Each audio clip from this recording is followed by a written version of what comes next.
Hi, Azalea here, signing in for the BFN, the Business Financial Network. Today, our channel is excited to launch a new series called The Blockchain Buzz, as we are committed to keeping our viewers in the know regarding undiscovered, undervalued, underexposed brand new asset classes and emerging issuers in the world's markets.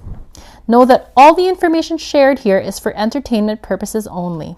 So please make sure you do your own research and due diligence and consult with a licensed professional before making any financial choices. Thank you all our viewers for all your support and commitment in building your investment and trading confidence. Stay tuned as we share up-and-coming innovations in the ever-expanding blockchain sector. We will be taking on complex blockchain cryptocurrency topics for purposes of breaking them down and translating them into plain English. So, to keep on winning, you gotta keep on watching. Remember to like, comment, and subscribe to the channel to immediately get notified when a new video comes out. So, let's get right into it.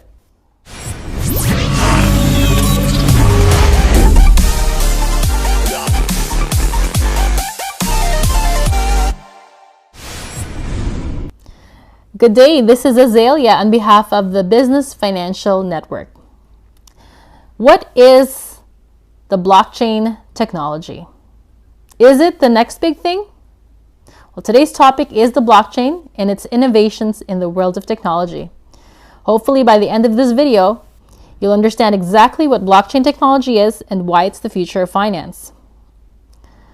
Before we understand how blockchain technology works, we need to understand what problems it was designed to solve. Let's take a step back. Are you missing out on a once-in-a-lifetime opportunity? How does blockchain make transactions more secure? What is wrong with our current financial system? Take a look at these. How do we tell if something is fake or legit in today's world? For example, a dollar bill, a driver's license, a passport, a vote in an election. How do we determine whether it's valid or not? We keep a record of it. Dollar bills have a serial number recorded by issuers or banks. IDs are recorded by government agencies, as are votes. They are determined if someone has or hasn't voted or did so more than once. Now, when you want to check to see if important documents are legit, you look it up by relevant authorities who validate information. Notaries. They are people that are licensed by the government to witness, make record, and attest to the validity of identities and pieces of information.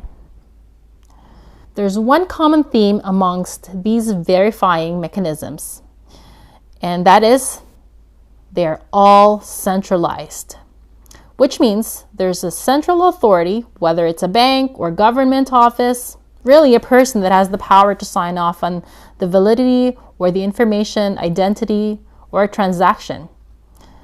Central authorities have a lot of power, and I'm sure you're all aware power can corrupt. That being said, what if one of these authorities want to change some facts, or let's say history? As you know, history is only information stored in a centralized format. The phrase, history is written by its victors, depicts that history has already been written by those in power. If you think this is far-fetched, I ask you all to look into the 2008 financial crisis. Consider that all the money we have in circulation today is a record of who owes what on a world scale. And then in 2008, the entire institutional ledgers were wiped clean.